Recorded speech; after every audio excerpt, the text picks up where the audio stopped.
Hey, welcome back to another episode of Into the Mind. I'm your host, Marlon Johnson, and today I sit down with the man, the myth, the legend, Antoine Martel. So, Antoine is the founder of Martel Turn Key, a turnkey real estate investing business that allows anyone to invest and own income-producing real estate without the stress of hunting down a good deal. He's a published author of The Millennial's Guide to Investing in Cash Flow Rental Properties and the host of the podcast, A Millennial's Guide to Real Estate Investing. He hosts local meetups and masterminds for individuals in the West LA area, and he creates YouTube videos where he actually breaks down deal by deal how he operates in the real estate investing business. He pulls back the curtains and he really takes the time to explain this industry. Antoine currently controls over $14 million in real estate and has done over 120 flips a year. All this has been done before the age of 30. So today we're going to deep dive into Antoine's story and we're going to learn exactly how he thinks. So if you're interested in controlling millions of dollars of assets, I think you're going to really want to listen today. So Antoine, man, welcome to the show. Of course. Thank you so much. Great introduction. Thanks for having me. Dude, of course, man. So, check it out. For the people that don't know you yet, right? Because believe it or not, there are people out there that just haven't tapped into this space or haven't tapped into you. Of course. Can we bring them back to essentially the beginning to what got you into this real estate game? Yeah. So I was a college student in LA. I was like a junior. I transferred from community college to a 4-year university. As soon as I got here, I was like, fuck, I'm going to graduate in 2 years. I don't want to graduate and work for somebody else. I want to like do my own thing, start my own business. I was studying entrepreneurship. And so like I've been an entrepreneur since I was like, 7 years old, helping my mom with her companies and stuff like that. And so I went to this real estate seminar one weekend in LA. They were teaching people how to flip houses, looking at the numbers, wholesaling, like kind of everything all in one weekend. And I was like, man, this is it. Like, this is my ticket out of college. Like, this is the business that I'm going to create. It's not going to be some app or something that a lot of my classmates were doing and working on, which, I had tried making an app when I was like 12 or 15 years old or something like that. And I hired this team in India to build this app. And like, so I'd already gone through that app phase. And like, these kids were, 20 and like building apps. I was like, I already did that in high school. And so I got addicted to real estate and started really just like networking as much as I could, because I was like, I just need to figure this out, crack this nut. And there's so many different ways. It's like, I just have to collect as many stories as I possibly can about how people got started. And so that's what I did. Listen to probably every single Bigger Pockets episode that came out. And then also just like networked in LA. So I would go on biggerpockets.com and I would message just everybody in my zip code. I have like 3 banned Bigger Pockets accounts because of how many people I was messaging. And I was just like, hey, I'm a local college student. I want to invest in real estate. Like, can I take you for coffee or for lunch? And you'd be surprised. Like everybody pre-COVID, this is 2017, like everybody was down to go and meet up and hang out and help like some young kid that was, 21 years old about to graduate college. And so I would take these people to coffee, and I even moved my classes from like 5 to 10 p.m. because most people wanted to meet during the day. And so I even like changed my school schedule to be able to like to help me do this and network more. And so I was networking at lunch, for breakfast, in the afternoon, just whenever people were free, I was there and I could make it happen because my classes were at night. And so after about 2 years or a year and a half of really just like learning from everybody else about how they were doing it, one of the common themes was out of state investing. And then I was like, holy shit, like this is the way to do it. My family had $40,000. We're here in California and, they can't do anything with $40,000 here in California. And so I was like, all right, out of state must be the way for me to go. We have $40,000 and you just need to choose a market where I can buy a house for 20 grand or 30 grand and renovate it for 5 or 10 grand. And boom, there you go. We'll put all the money in one deal and see how it goes. And that's exactly what I did. So a couple months before graduating, bought the first house in Memphis, Tennessee, bought it for like 35 grand, rehabbed it for 5 grand, cash out refinance at like $55,000 or $60,000, pulled all the money out. And then like I graduated a couple of weeks later and kind of went to my parents after that. Hey, this thing worked. Like we bought this house, we renovated it, we rented it out, did a cash out refinance. Like I have all the pieces to the system that we need. The realtor, the contractor, property manager, lender, title, insurance. We have all these things. Let me figure this thing out. Like we got something here finally after 2 years. So that's something I want to stress to everybody. Like 2 years of learning, not doing a single deal. And I, never gave up. 2 years, with 200 in-person meetings in LA with people, learning from them, and 200 phone calls to realtors and agents in the markets out of state, like literally just cold calling, just like deal hunting. So that's something I want to stress. And bought that first house. Then I graduated college and I just kept burring houses. So graduated May 2017. By December 2017, we had like eight or nine single family homes in Memphis in our portfolio. So scaled up pretty quickly. And then what started to happen was we kind of ran out of money. So, when you burr projects, some deals you have to leave in $5,000, some deals you'll make $5,000, some deals you'll leave in $10,000. So not every deal is perfect based on the appraisal. And so it was like December 2017. And I was like, shit, what do we do from here? Like I have this great system. We have this portfolio. It's great. Like we're making a couple $1,000 a month, but it's covering my expenses. But like, I want to retire my parents was the goal. And, so what ended up happening was friends and family actually started reaching out to us like, hey, we see you're doing this in Memphis or out of state in real estate. Like we've always wanted to get involved in real estate, but how the hell do we do it? How do we invest in real estate and rental properties out of like in Memphis? Why Memphis? All of these questions that come up. And we started selling properties in our portfolio to these friends and family members that we had. And we would connect them with property management. Houses were sold with tenants in place, property management in place. We'd help them get financing, all this kind of stuff. And that's when Martel Turn Key was born. Because, the light bulb went off. Like we have this great team on the ground, and then we have these buyers that want this product. Okay. All we need is money to put through this system to create this product, which then we can sell to these investors or friends and family members. So then I just went on a raising money rampage. And luckily I had been networking my ass off for the last 3 years and met a ton of people in LA who had invested or wanted to invest. And so I was like, all right, my money's right there. And I just started pitching deals to these investors with this perfect system that I had created over time or landed on.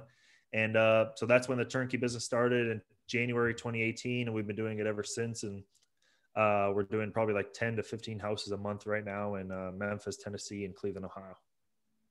Dude, holy freaking crap. That is amazing. Yeah. And I gotta say props to you, man. Shout out for like just hitting on the fact that you put in that much time before something finally popped off, because that's the part that people just don't get. Yep. Right? Everyone quits before it happens. And it's just like, if you keep going, something has to break. And if it's not going to be you, it's going to be the other thing.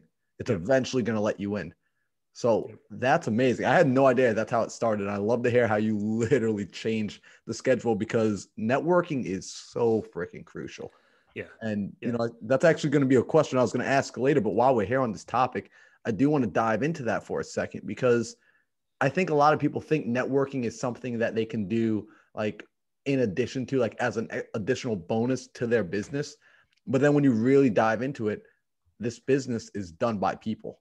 You need connections. You need a network of individuals. That's where the deals are going to be presented. That's going to give you the opportunity. So, I mean, what's your opinion now on networking? And like, are you still essentially networking the same way as hard as you were in the beginning?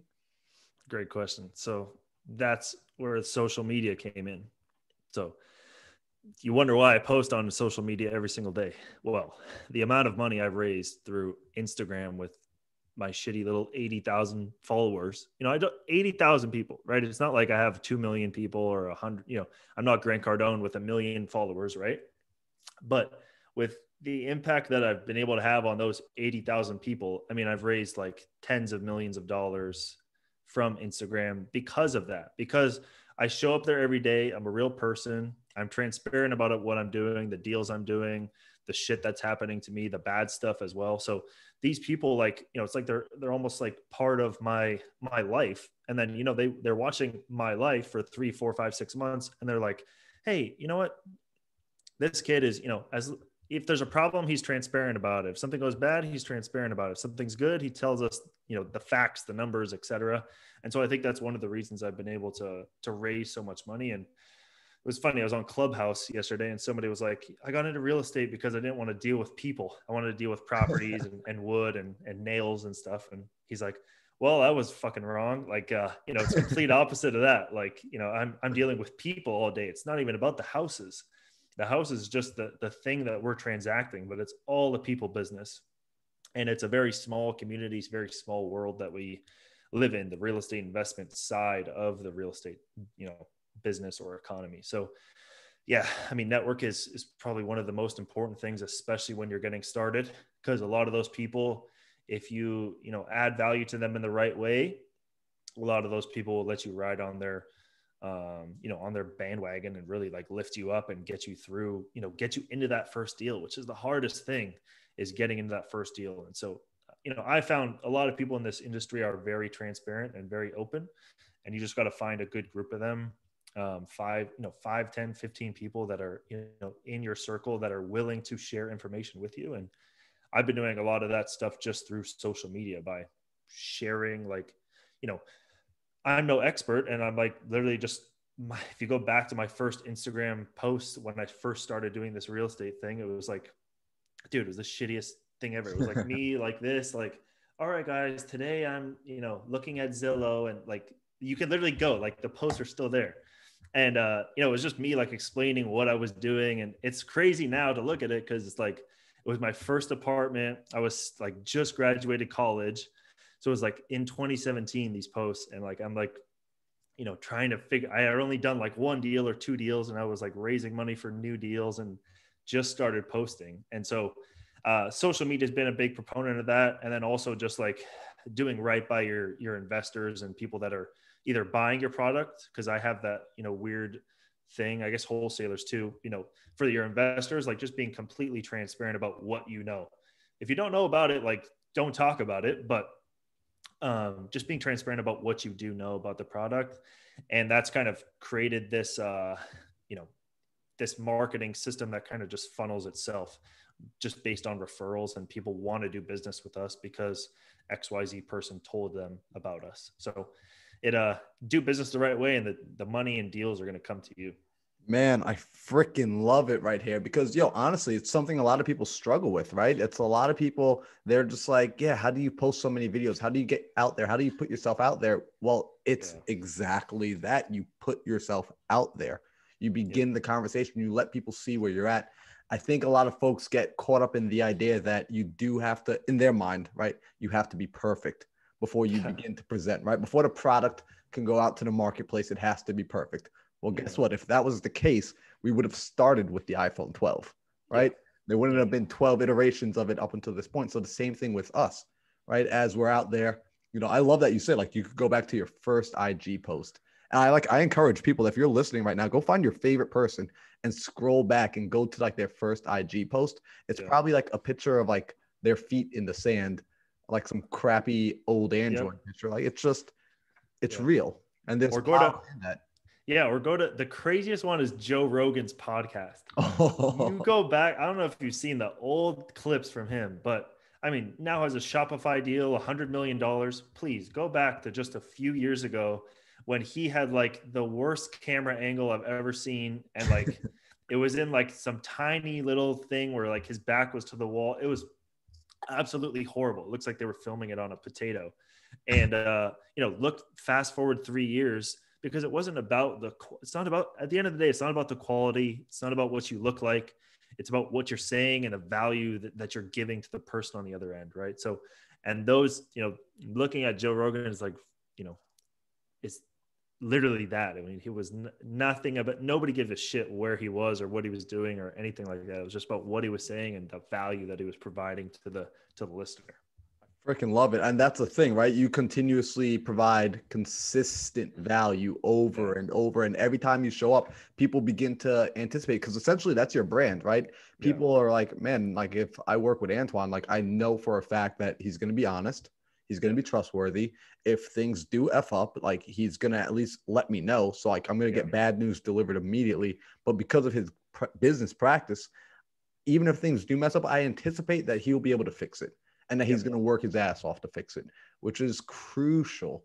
Yeah. I mean, dude, you knocked the nail like right on the head with that one. And it's funny, dude, because up until I think we got reconnected or we got connected in Clubhouse like a little while ago, like Alon brought you into a room and just kind of, you were in there, you were just unloading value to people. And I was like, dude, this guy is really, really intelligent, really experienced, and he's giving back, which I love. Anyone that kind of hits on those things, I'm like, I'm a fan. And I ended up going to your Instagram, and then I'm starting to look. I'm like, why does he look so familiar? And I realized, like, yo, I came across one of his videos like a year or so ago. Oh my God. And it's so funny how, like, you just see you stayed consistent with like the person I found a year ago on YouTube, just giving out information, giving out good game, was now still here doing the same, just at a new level. Wow. So that consistency is cool, man. It works. Yeah, I appreciate it. Yeah, and the bottom line is the consistency. There was even some big TikTokers that were on a podcast a couple of days ago too, and somebody was like, "How do you know what videos are going to blow up?" He's like, "I have no idea what's going to blow up or what's going to do well. Like, I have some idea of like what is funny or what is funny to me, but at the end of the day, he's like, it's just about the consistency and how many TikToks I can put out a day, how many Instagram posts I can put out a day without flooding it, but making sure that all of them are high impact, high value posts." And so that's a philosophy. There's no other game to it. And that's why it's so hard to grow a following, because people are just not consistent. Like they spend so much time on the minute stuff. Like, before you click post, does your post add value to one person, 5 people, 10 people? Will it add some sort of value to those people that are watching it? If it's a yes, then just post the damn thing. It doesn't matter. Doesn't matter what it looks like, or if you mess up on the editing or whatever. It doesn't matter. It's just all about the consistency. So yeah. And the cool part is, like, if you're shooting the ball all the time, guess what? Even if you miss the shot, you get another chance to shoot. Yeah. It's like, so today's like crappy post will just be replaced by tomorrow. So you might as well just put it out there. Exactly. Yep. I agree with you. So I got like a little bit more of like a technical question, right?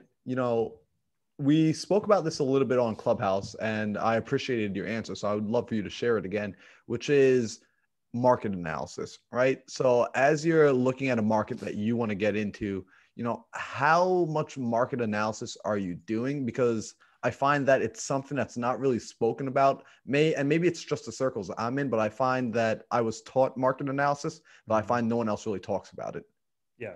And I think a lot of people are just don't know what the hell they're doing, or they don't invest out of state. So yeah, it's a pretty niche market. I just filmed a course a couple days ago. It's going to be like free. I'm not charging for it, but I filmed all this stuff, and it's going to literally talk about like all these different things. But because I wrote a book which had all the answers to all this stuff, and then people read it, but like, not as many people as I thought would read it. And maybe because you had to buy it, but kind of when you go through Amazon, it's kind of like you have to pay for the shipping and all that stuff. So you don't make much money, and you have to charge like $4, $5, $6, $7. But with a video, now I'm just like literally going through my book and answering all these things is going to be for free. But to answer your question, market analysis for finding a market out of state. So what I used to do is I would go on the BLS.gov, the Census Bureau, Forbes. I would look for major employers, population growth, job growth, who the major employers are, and like, do I think that they're going to be here long term? I look at crime rate. I look at owner occupancy rates for certain zip codes and areas, match those over with crime rates, match those on top with, the property values for those areas and the median rents for those areas. And so then you can look at a market as a whole and like, does it have good economics? And then really dive into that market. Okay, now that this area has good economics, has a good diverse workforce because of these major employers and blah, blah, blah, then which area of that zip code works for my strategy? So for me, I look for properties that, have ARVs of 70 to 110,000 bucks that have a good rent to value ratio. And so finding those is a pain in the ass.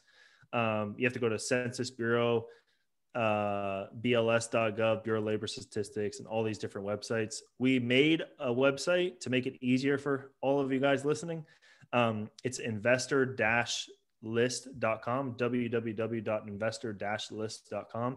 So I pretty much took all the data from the Census Bureau and the BLS and put it all on one website to make it easier for people to like filter out a market that like had a horrible rent to value ratio, or a market that didn't have a diverse workforce and stuff like that. So feel free to check out that website. That should make it like 100 times easier than like downloading a spreadsheet with 250,000 rows. So yeah. Dang, man, that's awesome. Yeah, because honestly, it makes a big difference when you understand just the market you're in, and it's going to help you figure out, cool, are populations moving here or populations moving away? Will this place, is it more likely to appreciate or at the minimum hold its value, or is it going to depreciate in a few years? People don't necessarily understand this. And if you understand that a property value, right, if you understand homes are going to be increasing in the coming years, and no one else in the market truly understands this, because a lot of homeowners, they really don't care. They're pretty oblivious to it, unless they're really tuned in.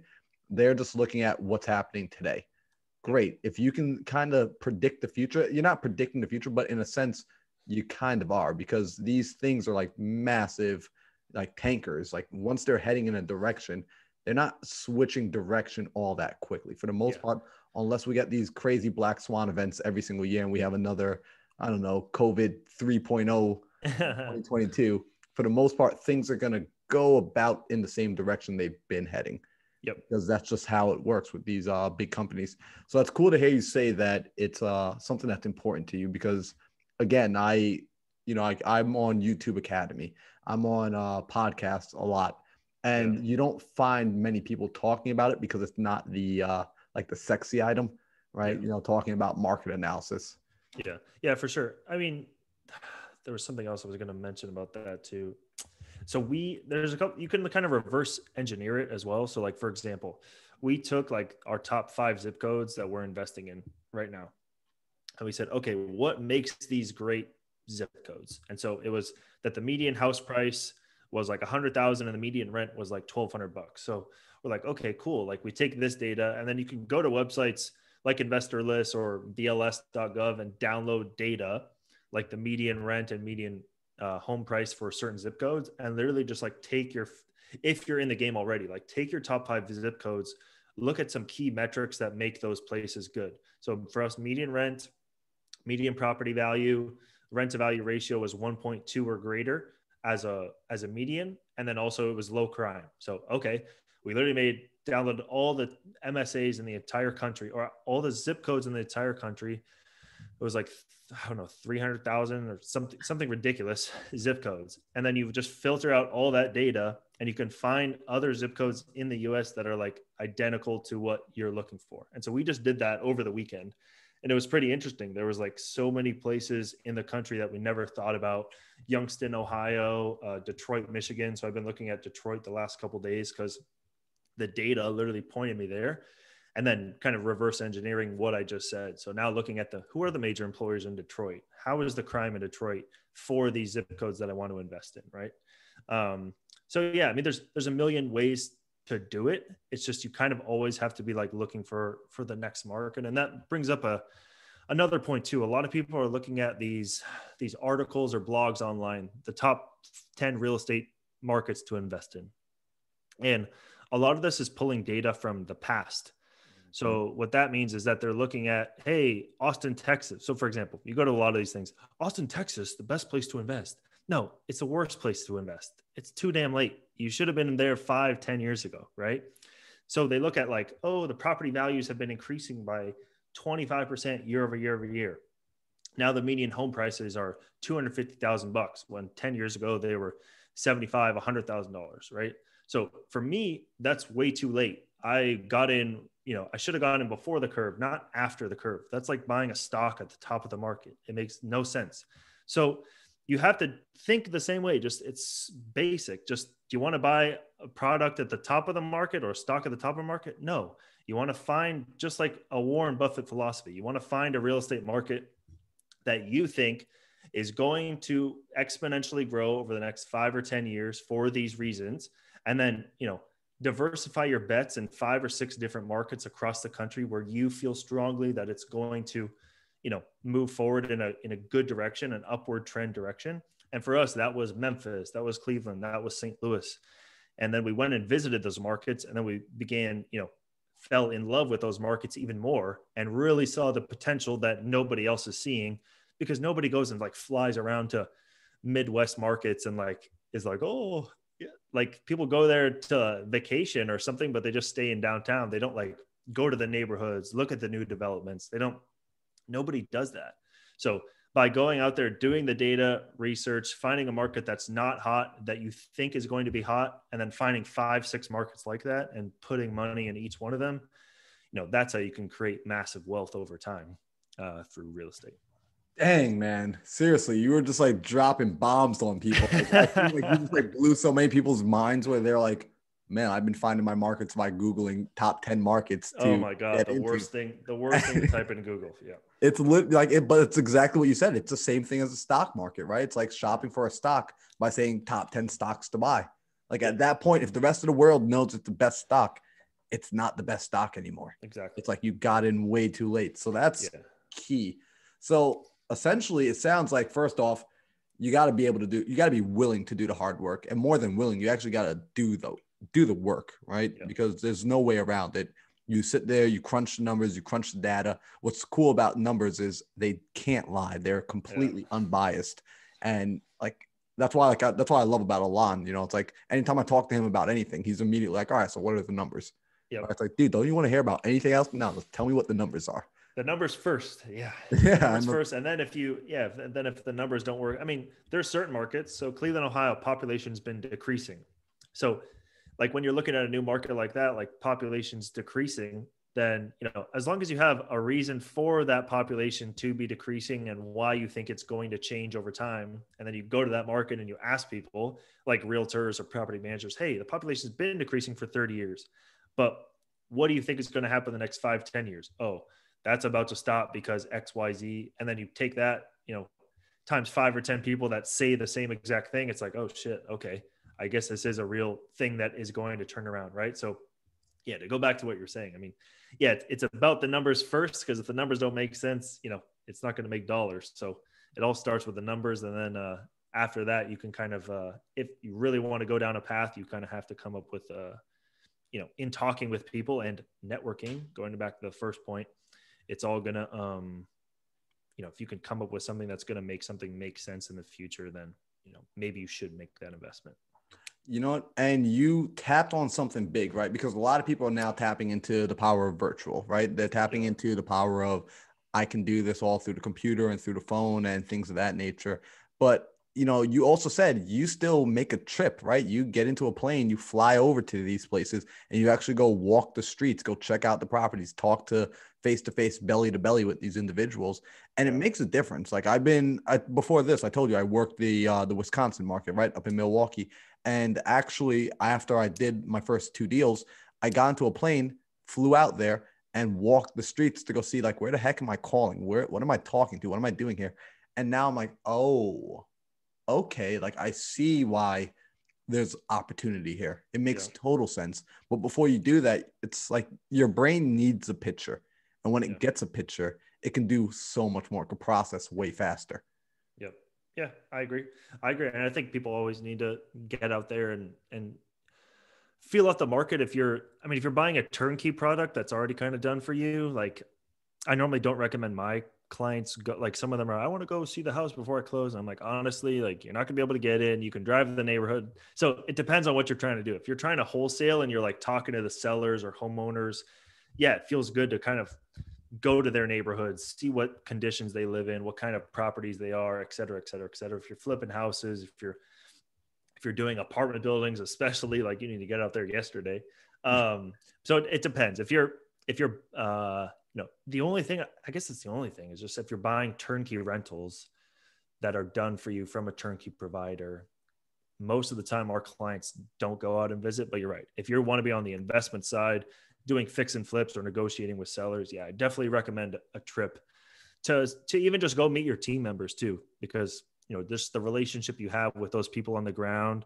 So I don't know if you had deal runners out there, but like going out there and just like buying them dinner and a cocktail is like, is more than, 50 phone calls and 50 Zooms just with that one interaction. So it pays dividends in the long run. I mean, we're going to even go to St. Louis. I've been working with this bank for the last couple of years. They're in St. Louis, and we've never met them. And we were going to go this 2020 last year and meet them, but COVID obviously. And they were not in the office. They're all working from home. So hopefully this year, by the end of the year, I'm going to literally take the whole team, go to St. Louis to just take the lender to dinner. Nice. That's it. Like, you know what I'm saying? Like it's not about the properties or the houses, just about building that relationship with them. Cause you never know, you might be at the closing table and you might need some stuff pulled, or they might need to put in an extra 2 hours at the office. If they don't know your face and don't know your family and your team, then, they might just go home. But building that relationship, that personal relationship with them is how we've been able to get stuff done that most people, would get delayed or pushed on. Dude, Antoine, I love the emphasis on the relationships, man, because like it's something that I think people need to hear, and they need to hear it over and over and over again. Because I know from where I grew up and where I came from, there wasn't this strong, heavy emphasis on building out a network. It was always more like, figure out how to do it on your own, right? If you want it done right, do it by yourself. And then you realize, wow, that is the worst advice. Bad mentality. If I'm doing it on my own, it's going to never get done at the scale I want it to go. I can't possibly grow. There's only 24 hours in a day, right? So you have to eventually be able to rely on people, and you have to know they're going to want to go above and beyond for you. And by doing exactly what you're advising here, which is go out there and really wine and dine these people, get to know them, let them get to know you. That's big, man. So let me ask you, how powerful would you say now, and I guess you kind of answered this, but I'm just curious, like getting that proximity, right? So when you're working with people and you're interacting and like in a sense masterminding, right? How important is it for you to actually physically go be in a room with people, even like the people you just connect with, like how you used to go out and get coffee? Would it have been the same if you were just doing this through Zoom with them? So it's a little bit of both. Now my time is, much more valuable than it was when I was on deal zero. Right. So, when you're doing 120 projects a year, or 10, 20 deals a month, or 10, 15 deals a month, I don't have much time to like drive across LA for an hour, to sit for an hour at a meal and then drive an hour back. Like 3 hours out of my Monday is like, Jesus Christ, it's not worth it. It has to be like really worth it for me to like talk to that person. So I would say it depends who you're talking to. Like for something we want to do this year, once COVID blows over, is take all the team members in the Cleveland market and like fly them out to Cabo and like just have a weekend with the Cleveland team that is working and managing all of our stuff there, as a kind of like a thank you, and then really just like build a relationship with them. It's going to cost a couple $1,000s to get them out there and for them to stay, and then they can cover their other expenses that they want to do. But a couple $1,000s to get those people out there to hang out with them for a whole weekend. I mean, the amount of stuff that can come from that relationship with them, could be 10 times more than a $2,000 or $3,000 investment. Right. And what was your other question that you had? I mean, that was spot on as far as like the actual proximity, right? Being able to proximity in person. Yeah. Proximity. So that was those team members, like being as close as possible, and like I'll invest that time into them. But there's a different thing with, I guess, sales. So with sales, I've kind of transitioned to where I used to go and like meet these turnkey buyers one-on-one. Like every single person I would take the coffee. And yeah, you have a way higher conversion rate, right? So for sales, like if I met them for coffee, maybe I had a 50% conversion rate or 60%. But that takes me 3 hours of my time. Let's say I convert those all to phone calls, 15-minute phone calls. Maybe I have a way lower conversion, like 10%, but over that 3 hour period, I can have 40 phone calls, right? Or some crazy number. So 40 phone calls with the 10% conversion rate gets me whatever, four houses sold. Whereas I only had one meeting with one person, which has a 50% conversion rate. So with sales, it's a little bit different than like team building and I guess like employee building. So I think those are the only two things that I would say, like meeting people face to face. It kind of depends on who it is. So Internal employees, team members, yes, 100%. You need to devote a ton of time. And that's why Gary Vee, with his company, 800 employees, he made it a thing to meet them one-on-one for 15 minutes in his office. And like he had 10, 20 meetings a day going through meeting every single person in his Vayner office. So that's why he does that. But he doesn't go and meet every single client, right? Because he hires people to go and do that, to do the sales, to do that kind of thing, because the conversion's way lower. And you kind of want to build that brand and relationship with those people internally so they can kind of feel it from you. So that way, when they go out and do the job or do your work, then, you know, they're doing it with your passion, excitement, and all those kinds of things. Man, I don't know, like if people were listening to what you really just said to them, because like, I don't even know if you understand what you just told them. Like you just unlocked a lot of people. Hopefully people listening realize how like unlocked they just got, because I think people think the work stops after you get to like the next level. Like you bump up to this level. It's like, cool, I don't have to do this anymore. It's like, no, the work never stops. It changes form. It just like, it transmutes into something else. So like literally what you just said, like you're essentially taking your energy, your essence, you're putting it into your people. And now they are essentially clones of you in a way. Like that, yes, they're their own independent person, but this is effectively how you multiply yourself. Yep. Right? And figuring out how to best do it so it can be scalable and you can get yourself out there into as many different avenues. So your time can be best spent where it really needs to be, being essentially either the face for the higher level conversations. Yeah. Right. Yeah. 100%. Yeah, I agree. And then also like hiring too is something that's been super crazy for us as well. Like I've never put an ad out for hiring, never reached out, never made a post on Instagram about hiring people for Martel Turnkey or anything like that. Every single person, and I have a list of like the 5 next people I'm going to hire. Nice. And the reason why they're on that list is because they listened to every single one of my podcasts. They read my book. They wrote notes. Like one chick like listened to all my episodes and wrote like 5 pages of notes and sent me photos of all of them. And it's like, I love your podcast. I learned so much. I read your book. I know what Martel Turnkey does. I know all these other companies that you have and what they do. And I'm like, holy shit, you just saved me 3 months of training. So like, you're the first person I'm going to hire. Why would I hire anybody else when I could hire you? You have the passion. You showed me your drive already. You have the knowledge now. Like, okay, you're the next salesperson I'm going to hire.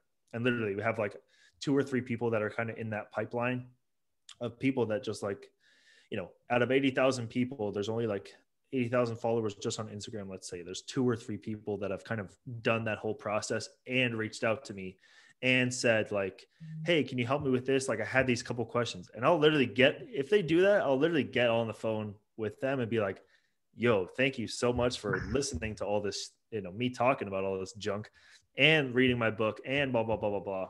So let's hop on a 15-minute phone call. I'd love to learn more about you. Now I'm excited to like meet them. Jesus Christ. So yeah, that's something interesting too, to kind of think about as well, is as people scale up, like, how am I going to hire people? Where am I going to hire?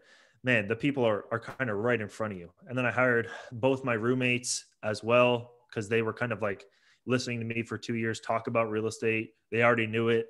They kind of didn't like their jobs. Hey, why don't you come work with us? You know, we'll make this whole house that we have, you know, a place to work for everybody. And so hired both my roommates and stuff like that. So everything's been super natural with the growing phase of the business as well. And the way you talk to them too. So I was talking to the acquisitions guy today, who's my old roommate. And I was like, yeah, let's the way you analyze deals, let's do it this way, so that when you have 2 or 3 people working for you, that, you know, everybody can be on the same page. And so kind of like instilling in their mind that like the scale is there. Cause I feel like a lot of employees or people that work in your company too are kind of like, oh, I'm just going to do this for 50 years. Like, no, we're going to eventually scale up, and you're going to have like, you're going to be the acquisitions manager and have 3 or 4 different people analyzing deals for you. And you're just going to check it, and that's it. And then you'll sign the contracts and you'll do this and do that. So kind of instilling in them early that like, hey, you're going to do this for a year. Once you master it, then we're going to hire somebody else. And then, you know, boom, boom, boom, we're going to kind of move you up the ladder. So instilling that in them as well, and kind of showing them and being transparent with them, you know, about the growth of the company too. Man. So, I mean, first off, you just, as you're talking, I'm like, yo, this dude's a visionary. Like, guys, you hit the checkpoints. I'm like, because you're painting a picture for people. Yeah. And that's something a lot of folks don't quite understand yet, especially if you're going to be in sales and any sort of communication. You have to be good with putting images in other people's minds, right? That's the best way to communicate, which Yeah. first means you need to create that image yourself. And a lot of people struggle with that. It's weird to think, but if your mind's always been on that level of thinking and building pictures, you just assume everyone else does it. So, you kind of answered a question, but I'm curious to know if you would say that you already answered it, which is, what part of your life now kind of feels unreal? Because essentially you have come a very far way, like a very long way. So do you ever have these moments where you're like, damn, like this is low key my life? Yeah, it's I don't stop that much to kind of look up from that, and it's kind of been shit. I mean, with COVID and stuff like that the last year, going through all that kind of stuff, it's kind of hard to look up because all you see is your ceiling every time. But yeah, I mean, the craziest thing is that the whole family's in the business now, and when we first started, it was me having all my classes at night. My brother was becoming a realtor. I was networking my ass off. My dad was working full time. And then we would kind of just like reconvene every day or every evening about like what I learned or what somebody else learned, and kind of just like, how can we figure this thing out? And, doing that for 2 years straight to now where my mom's a salesperson in the company. My dad does all the financial stuff, CFO kind of thing.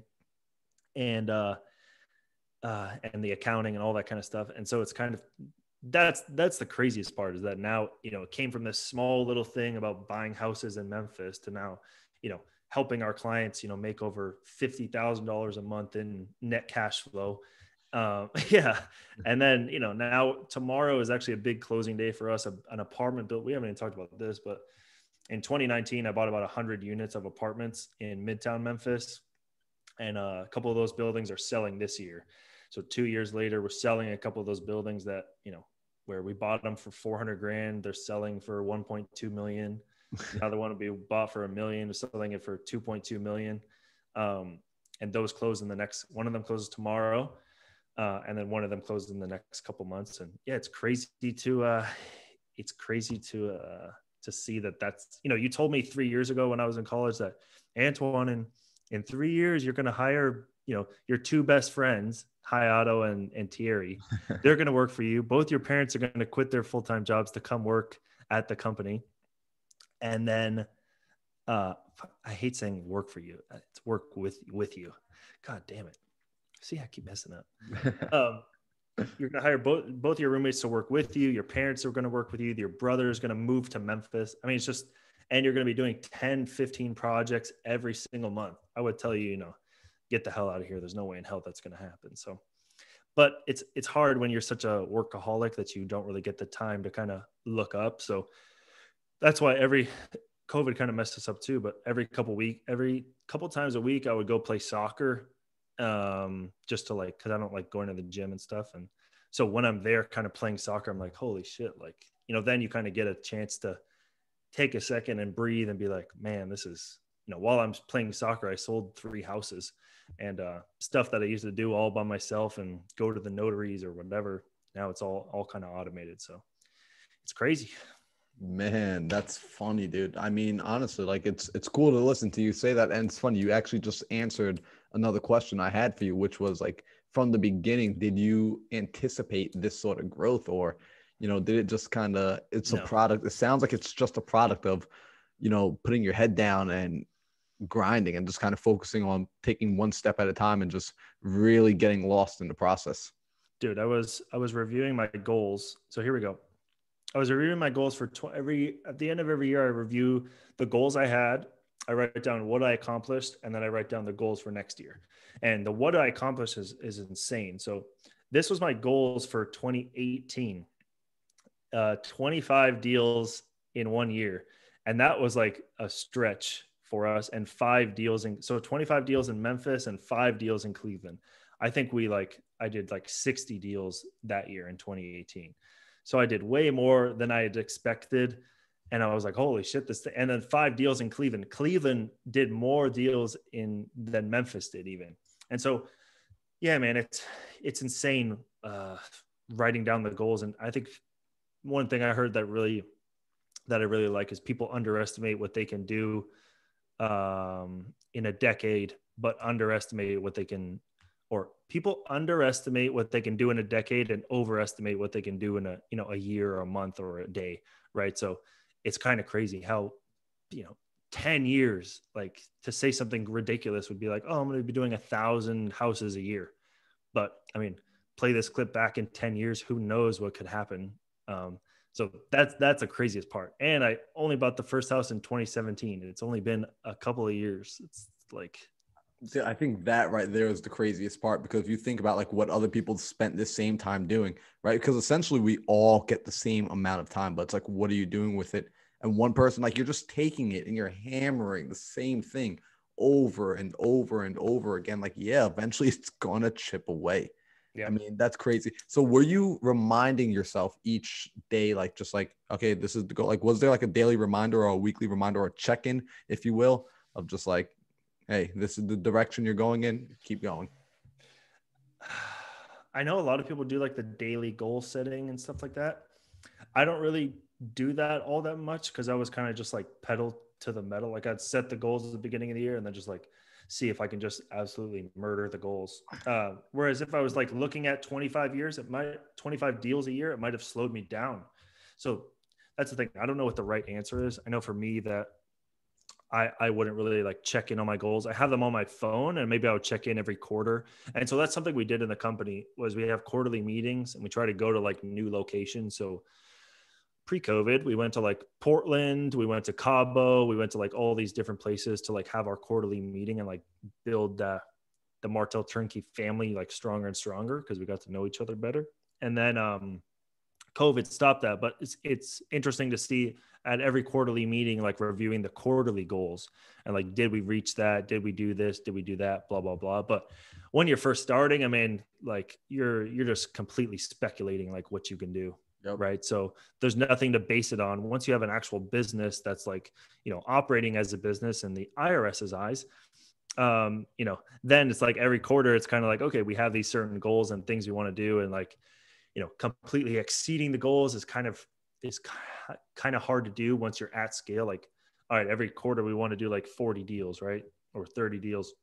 Like doing 100 deals in a quarter is kind of like ridiculous. It's not really possible because we've been in the space for a while. But if you're first starting and your goal for a quarter is like 2 wholesale deals in a quarter, like it's easy to do like 10, right? Like you could just get lucky and be like, holy shit, I didn't know that I can do it this easily and like do 10 deals in a quarter. So it depends on where you are in the life cycle, I guess, of your business and how far you are into it.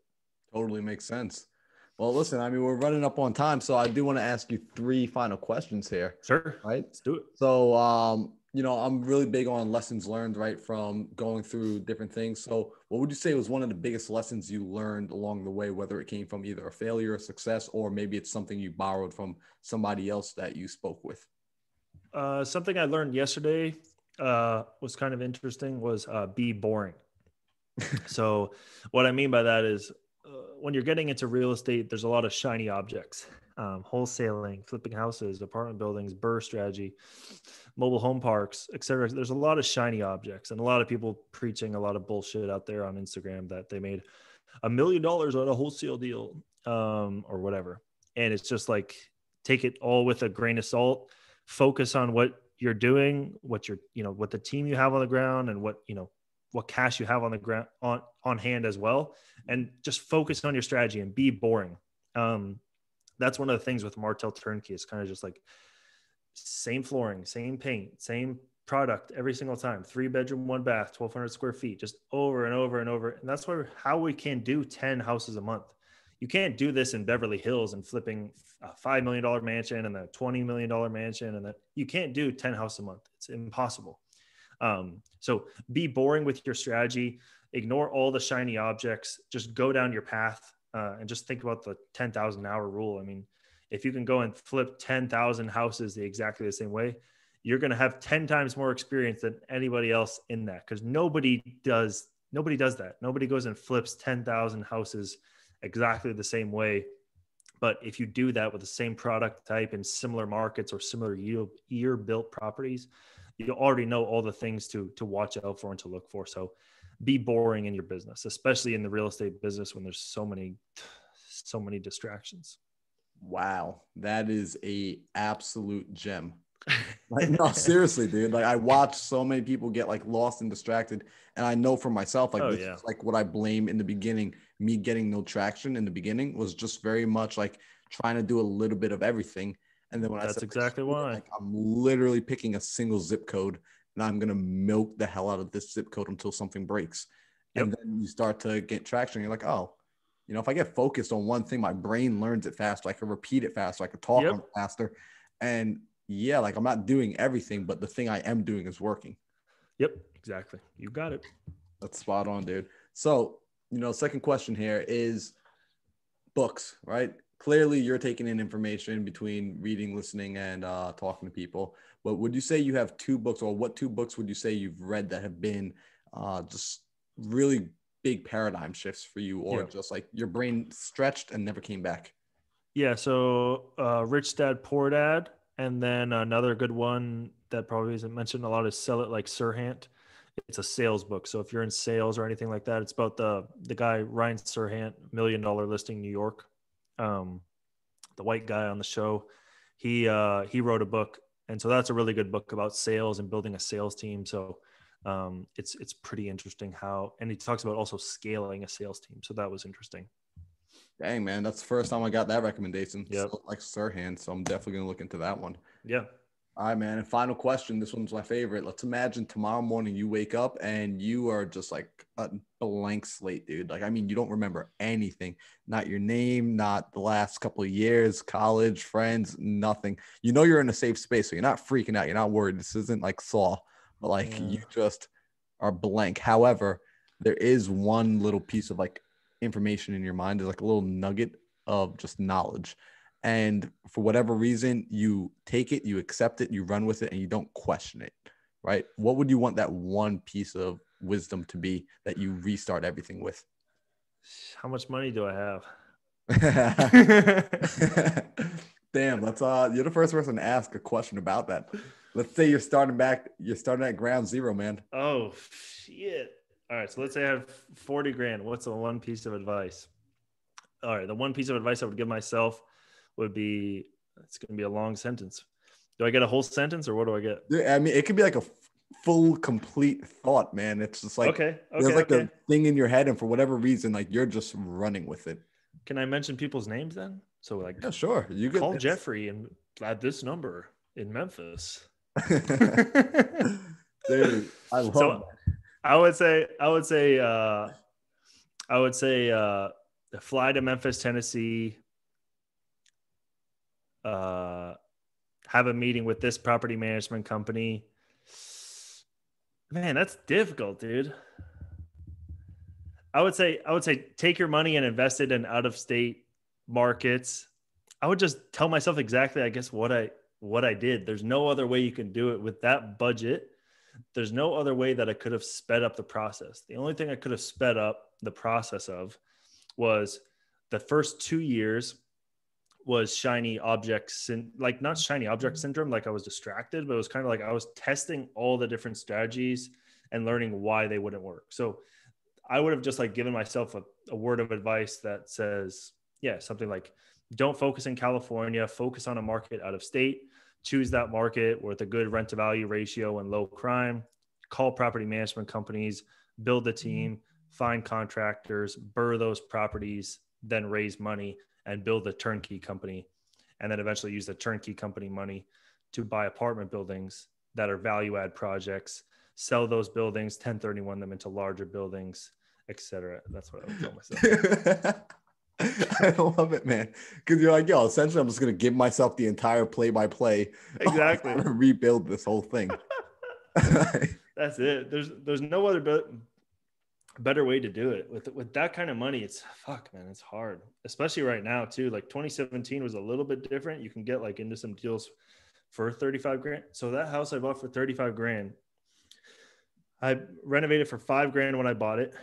It just went vacant a couple months ago. I renovated again for 5 grand. So I've like all in for $45,000 and I just sold it for $90,000. So it's insane. Like, and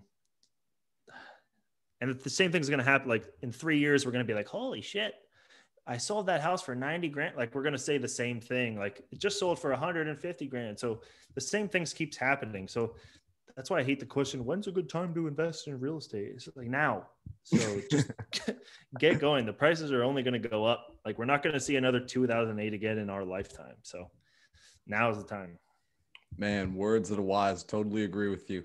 Damn. Well, yo, Antoine, dude, you just dropped, I mean, unbelievable amounts of knowledge. Like, Thanks, seriously, man. people are going to be getting value from this. I know I'm going to be getting DMs like, dude, who the hell was that guy? And like, oh my God, like bring him back on. So for people that want to find you, because guys, he has his own podcast too. Like for people that want to find you, where should they go to look for you? Yeah. Like, what's the easiest way to get a hold of you? The best place is going to be Instagram at Martel Antoine. I post a ton of content there, and then I have the link tree there, which has all the links to all my stuff. And so yeah, that'd be the best place. You can message me as well. Awesome. So guys, I'm going to have that link in the description below. It's going to be super easy. One click, you're going to be able to find him. And also, if you're on Clubhouse, make sure you jump into any room he's in. I mean, it's just value upon value. That app is addicting, by the way, man. Like, dude, that's a problem. The amount of dinners I haven't eaten because that stupid ass app. Yeah. Dude, I just found out I could make it silent, right? I've been doing like, oh, I'll make it silent for the day. And then it turns back on at the end of the night. And I'm like, oh, shit. Like, so I made it silent for the week to force myself. I'm like, yeah. So now you can only go in there when you make that conscious decision. Interesting. Yeah, man. Wow. Huh. Yeah, I've been spending a lot of time. I was like, all right, I'm going to go for a walk, but let me just put it on Clubhouse. And then I was like, oh shit, I got to do my walk on Clubhouse, I guess.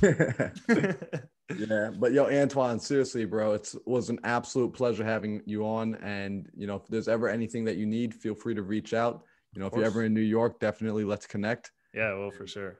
Awesome, man. Thanks for having me on. I appreciate it. Of course, brother.